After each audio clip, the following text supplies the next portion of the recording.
those long-term sea level and erosion numbers are pretty frightening. Yeah. But you got to be aware of it and figure out how we're going to address it. Yeah, it's kind of hard to fight Mother Nature and what it wants to do, and jetties are not, And we're going to talk about another force of Mother Nature with Ian in a second. And the good news is we've got time to talk about it because our weather is... Yeah, it's pretty quiet, very peaceful. It's fine. You almost feel slightly guilty, but we'll get over it. I know. Well, these are the risk-reward situation about, that, sometimes we're like, man, it's cold. And then you say, well, it could be worse, Yeah.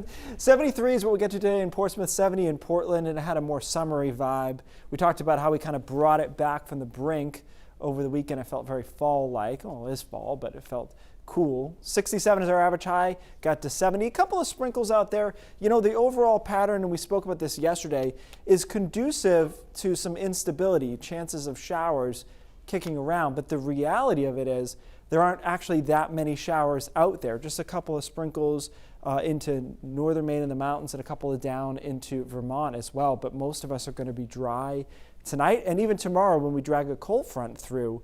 But first tonight we'll be in the 50s and a couple of 40s. Now, find the cold front tomorrow. It's going to be hard. A lot of these cold fronts are really sharp, and you can see this line of showers and thunderstorms, especially during the summer. That's not the case here. This is kind of a diffuse, weakening cold front. So as it comes through, it'll give us just enough instability for isolated pop-up showers. But in between, it's a mixture of sun and clouds. So I don't think it's a bad day tomorrow. A little bit more brisk, a little bit more in the way of cloud cover. Temperatures in the mid-60s as opposed to low 70s. But once that front gets through, we're back to sunny conditions on Thursday and Friday, although it is noticeably cooler to start Thursday, and it's a cool start to the day Friday. But there's a lot of sun in there.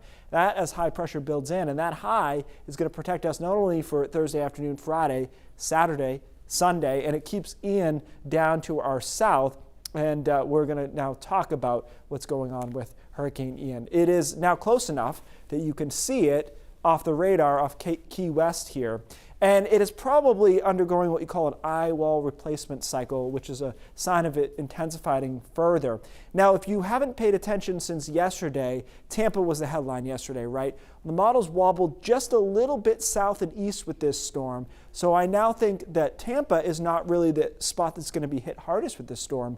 It'll be down between Fort Myers and Sarasota now. And part of the reason for this is not just where the eye hits, it's the wind direction. Look at the winds here coming around and actually pushing water out of Tampa Bay as opposed to pushing it in a storm surge situation. Meanwhile, in Charlotte Harbor down here, which is to the north of Fort Myers, there'll be water piling onshore. So that's where I think we'll have more problems. And then the storm continues to move off to the north and east. It will likely make landfall as a Category 3 or perhaps a Category 4. Now, where it goes from there, it stays south and suppressed away from Maine. And I don't think we'll see anything except maybe a couple of showers loosely related to it on Tuesday. So no major issues for us. And our weather looks good. I'll tell you what, Saturday looks really nice.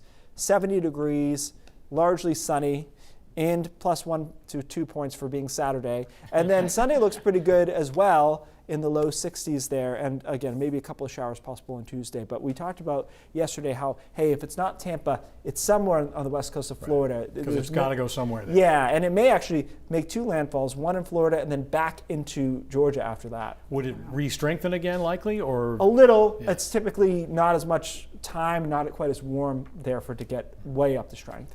Thanks, Keith.